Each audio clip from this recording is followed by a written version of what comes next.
Welcome to Keeping Score. I'm Rick Horrow. Each week we bring you insights from the playmakers, deal makers, and rule makers in the world of sports. I'll give you my take on some of the items of the week using my 30 years of experience doing deals for teams, leagues, and players in the $750 billion business of sports. Plus, we'll talk with a central figure in the sports world. The views expressed in this podcast are my own and do not represent the views of Reuters. Let's get started. £4.4 million, or $6.4 million. That's how much Britain's two biggest bookies lost after Leicester City won the English Premier League, according to the Globe and Mail. It's the first title for the club in its 132-year history, and the soccer team started the season with odds of winning the championship at 5,000 to 1. 72 people placed winning bets at firms Ladbrokes and William Hill.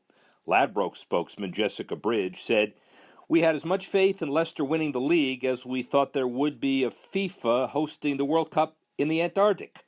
Leicester's odds of winning next season, just 25 to 1. Well, from Qatar in 2022 to Antarctica in 2026, FIFA, here we come." Turtles at the track. Nickelodeon sponsoring another NASCAR race, according to Sports Business Daily. This time it's the Teenage Mutant Ninja Turtles getting top billing. Get ready for the Teenage Mutant Ninja Turtles 400 at Chicagoland Speedway this September. The race comes after the June release of another Turtles movie in theaters.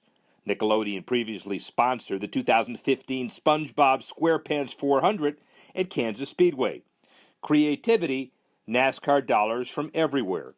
Irony, Turtles sponsoring a 200 miles per hour road race. And are you ready for some rugby?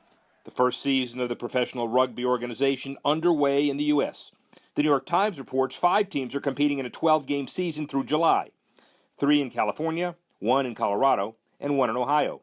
The first 2 games drew an average of 2,900 fans each, and the league hopes to attract between 3,000 and 4,000 per match. Top-tier players earn about $35,000 for the season. All niche sports have common challenges: investors, markets, facilities, television, and awareness. Surely, the Brazil Olympics exposure will help rugby. Now, the role of a sports agent, especially as the NBA playoffs intensify. My conversation with super agent David Falk, who has represented Michael Jordan, among others.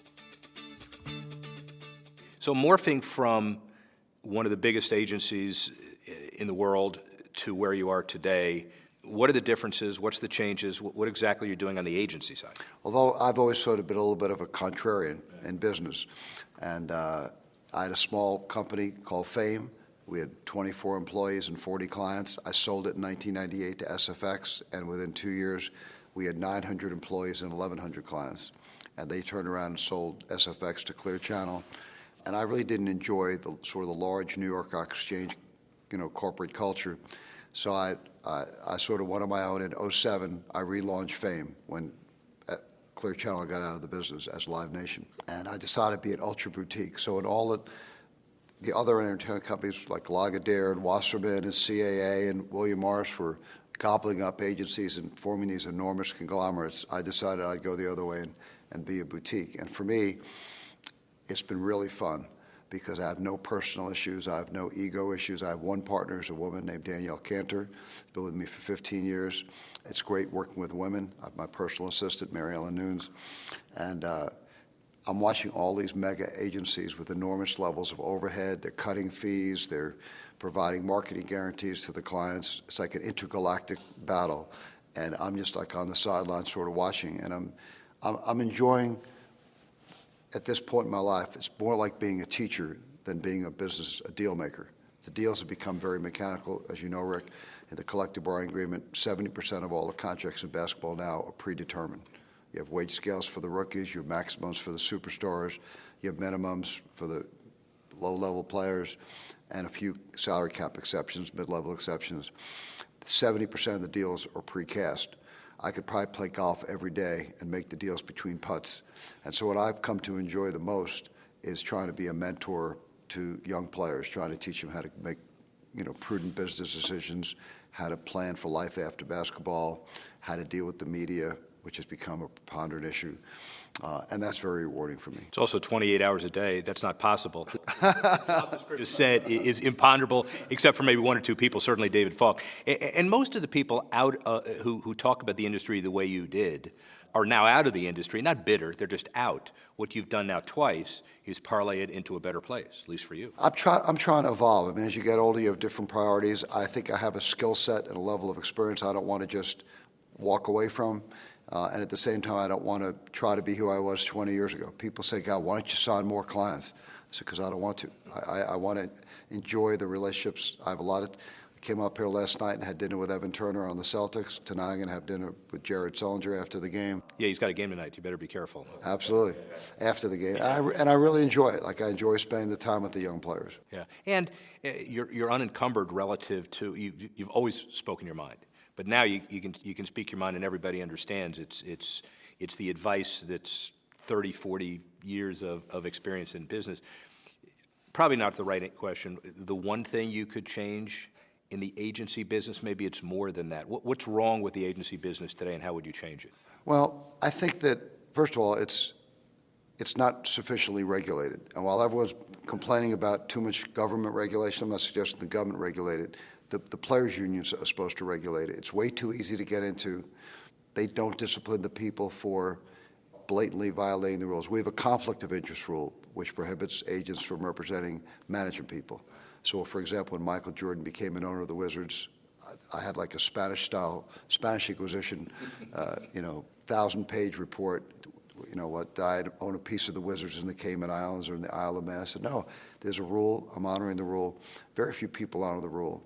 And so you have situations where some of these large agencies represent players on the team, managers on the team, general managers, coaches, and sometimes do the naming rights for the team.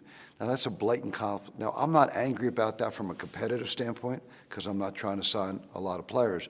But I think that the one unassailable fact is that in sports like football and basketball, where you have a salary capped environment and the owners and the players share the revenues in a fixed percentage relationship. Basketball, it's 50-50. The only way the players are going to make more money is to make the business better and grow the pie. And when you have these kinds of conflicts, all they do is retard the growth of the business. So if I could change one thing, I would want to clean up the business. I think it's gotten very corrupted. And I say it with no rancor or no competitive, that I can't compete. I'm competing on the level that I want to compete at. If I wanted to be bigger, I could sell to a large company. But the flip side of a corrupted business is that the athletes who are in most need of representation probably aren't getting what they need. All of the bankruptcy stories we see, the horribles, whose responsibility is that to make sure that these athletes mind their money and have enough to be comfortable? Well, I think, in large part, it's the athlete's responsibility, but they need help because they're not sophisticated. And I think that the way it works is that in any industry where you have a union, the union obligation is to negotiate the terms of wages, hours, and working conditions. So in basketball and football, baseball, the union in theory could negotiate all the player contracts, but they sub-license that right to the agents. And I think that the union has to do a far better job of controlling and managing the people that they're licensing. And when they break the rules, they should be severely punished because the clientele in the union is the one who ultimately suffers, the players. Is there an opportunity to clean up the agency business today, or is it so, are the monoliths basically running the institution so it's not possible? And who does it? I think it's very possible. I think that it has to become a priority. It hasn't been a priority.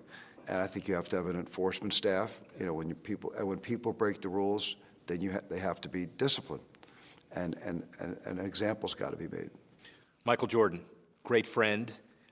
Everybody associates you with Michael Jordan, obviously one of many, many clients. Good owner, how's he evolved? What was it like to work with him and be a friend? Well, Michael's a very astute businessman, and he hasn't enjoyed the level of success as an owner that I think he'd like to. I think he inherited a difficult situation when he first bought the team from Bob Johnson, who is himself a tremendously successful businessman, but wasn't very popular in North Carolina. And the team's a playoff team. They're the 6th seed right now, which is terrific.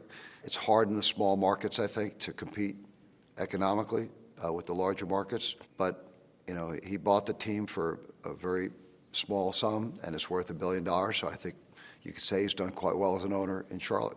You could probably be viewed, you're viewed as a lot of things, but you could probably be viewed as the author of a sustaining brand of excellence that may transcend the retirement of a particular basketball player. It's not just Michael, but the idea of developing an image of a celebrity that is able to transcend. Easy to do? Did you read a textbook? I mean, how did that evolve? Yeah, that's a great question, Rick. I never took a course in marketing. Never thought when I was in law school that I'd be making movies or doing licensing. And it's something I think I have a creative side I really enjoy. And I think because the first 10 years of my career when I was at ProServe, while I was doing basketball and football, I also was like the junior agent for people like Arthur Ashe and Stan Smith. I was the lead agent for Gene Mayers, the fourth-ranked player in the world. And when you watch the tennis players and the golfers who have their own line of shoes, apparel, golf clubs, and you say, like, why can't a superstar athlete like a Michael Jordan, a Magic Johnson, a Tom Brady, a Peyton Manning, why are they different? And so with Michael, who set the stage on the Olympics in Los Angeles in 1984 and then came into the NBA, I wouldn't say we tried to do that, but we had some ideas about how to separate him out. He was just not another Chicago Bull. He was the Chicago Bull. And the team, early days, he used to call Michael and the Jordanaires because they were very fungible guys around. Did you create that name? I didn't. Yeah, that sounds like a Falkism. It really does. Yeah. Long-term power in the sports industry, 5 years from now, does it rest with the Nike/Under Armour/Adidas folks? Is it the television folks? Is it some of the big corporate guys? Used to be agents, not as much now, or maybe. Where does it rest? I mean, I think those are all buckets of power, if you will. They're all tranches of power. I think, obviously, media drives professional sports. The fact that the basketball salaries are going to double over about a 3 or 4 period because of the influx of new television money. Clearly, the shoe companies, Nike has been a 21st century success story. There are very few companies in America that have been as successful as Nike since the early 70s. It's an $85 billion company. The Jordan brand alone is over $3 billion, which is incredible. I mean, in 1984, when we signed Michael, Nike's goal was to sell $3 million worth of product by 1988. And for year one, they sold $130 million. So it's been phenomenally successful. But I think that the large consumer products companies like the Gatorades and the McDonald's and that support professional sports have wielded an enormous level of power. Anheuser-Busch, clearly, the media companies, ESPN, another tremendous success story. ABC, the family wields tremendous power. I don't think agents have a high level of power. I think certainly not as much as perhaps they think they do. Since you phased down, it's a direct relationship to since you phased down, right? Yeah, I mean, the competition is so it's. I think that the rules have homogenized the importance of agents, and I'm not sure that is unintentional. I'm not sure the unions haven't done that unintentionally, and I think that's why it's become corrupted. I think when you take a product and you make it difficult to differentiate it from other products, almost like soap, and everyone's selling basically the same thing. I think the only way most of the agents could differentiate themselves today is by the inducements they offer the players. They're going to hire their brothers and sisters or their parents. They're going to lower the fees. Are they going to pay the money, guarantee the levels of marketing? And that they're almost driving themselves out of business. That's why when I sit back and watch, and I respect most of these large companies. They're tremendous, successful companies. But I just think the overhead is so enormous and fragile that if they reduce, like in football, for example, if the union reduces the fees from 3 to 2, it's a 33% reduction. I don't know how some of these companies are going to survive. And that's the margins. David Falk, the businessman, incredibly successful. What's the one trait that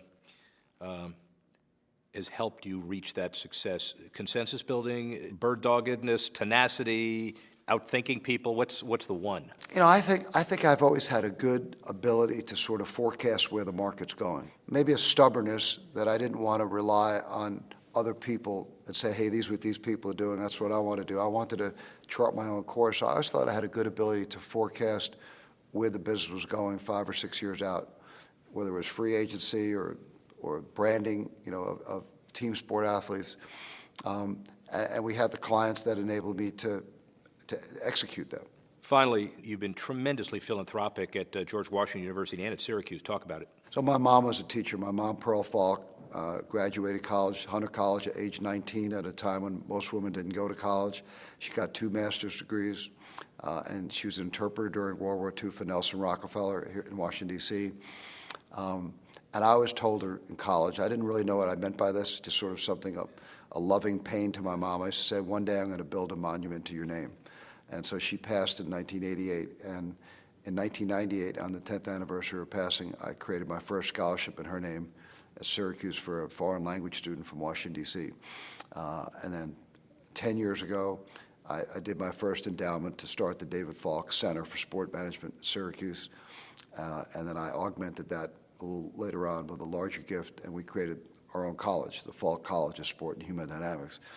And I love it. I go up and teach 3 or 4 times a year. I teach on Skype.